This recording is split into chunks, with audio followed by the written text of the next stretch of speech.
niggas?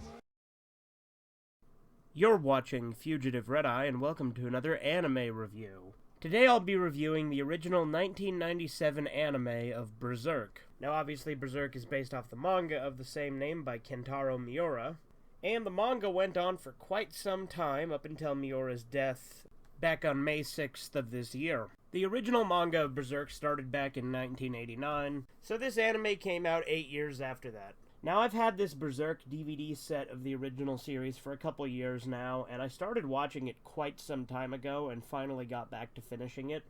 This DVD I was given for Christmas a few years back, and if you don't know, this DVD is actually really rare, so it's absolutely good to have.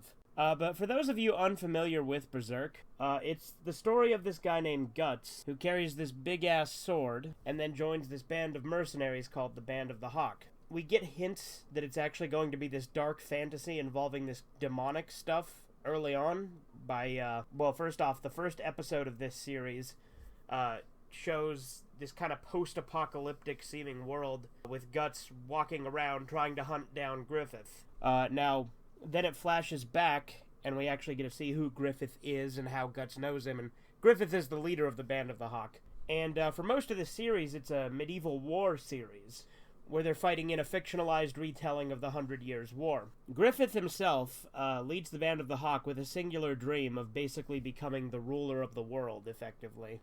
And Griffith's most important thing to him is his dream, and that is a big catalyst into what sets the plot in motion. Despite the fact that most of the series predominantly is just a lot of war and violence and stuff, without very many fantastical elements, they do start to implement it throughout the series.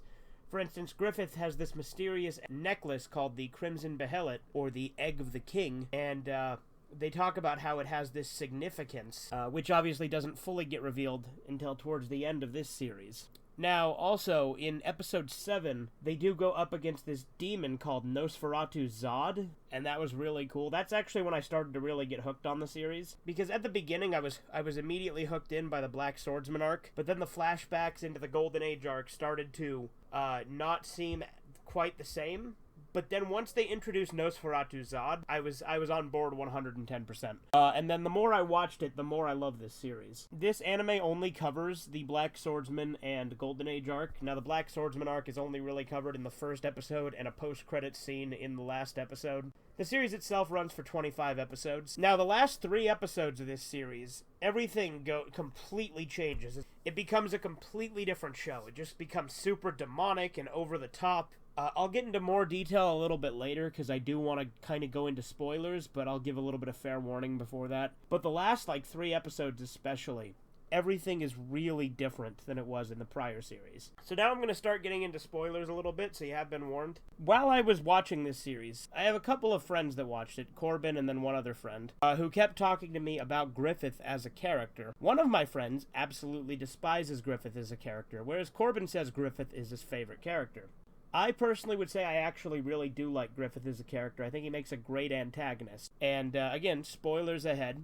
But the way Griffith becomes an antagonist is in the last 3 episodes. He undergoes this transformation, going through these demonic entities called the Hand of God, who, by Griffith's will, because it's all left up to him to make the decision, he sacrifices pretty much the entire Band of the Hawk and absorbs them to become this demonic form himself. And he also rapes Casca, and also she gets tentacle raped by some demons too. Obviously things don't go well for Casca. Corbin spoiled some stuff for me too, because this doesn't actually show what happens immediately after that, which is my one thing that drives me nuts, is this show ends on a massive cliffhanger, because right as everyone has just died, and Griffith runs off taking Casca with him, and Guts gets his eye stabbed out, right as that happens, that's the end of the final episode. So it was goddamn, I need to see more of this. And of course, there was a post-credit scene that picks up and goes back into the Black Swordsman arc. When I first started watching this series, for some reason Corbin tried to tell me that I shouldn't watch the first episode, but I think I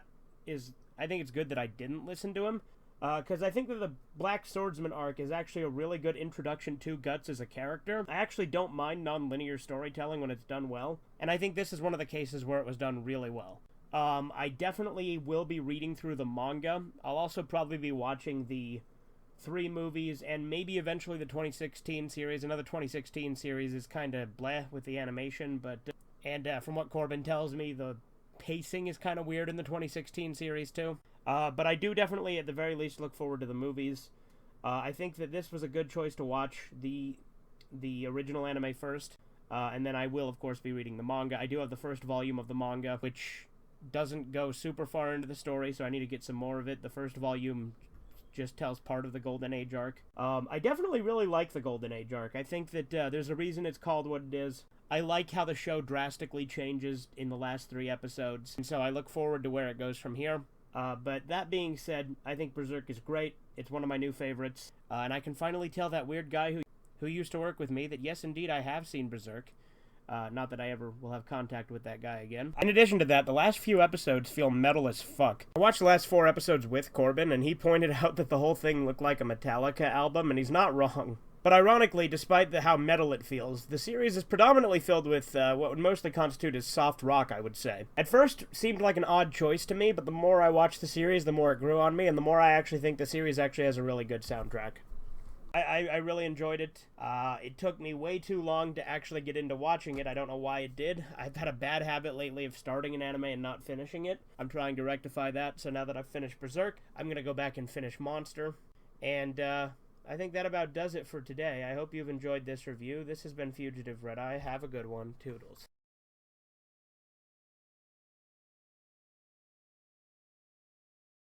What a grand adventure this has been. God bless us, everyone. I'm gonna fucking die here, Jack!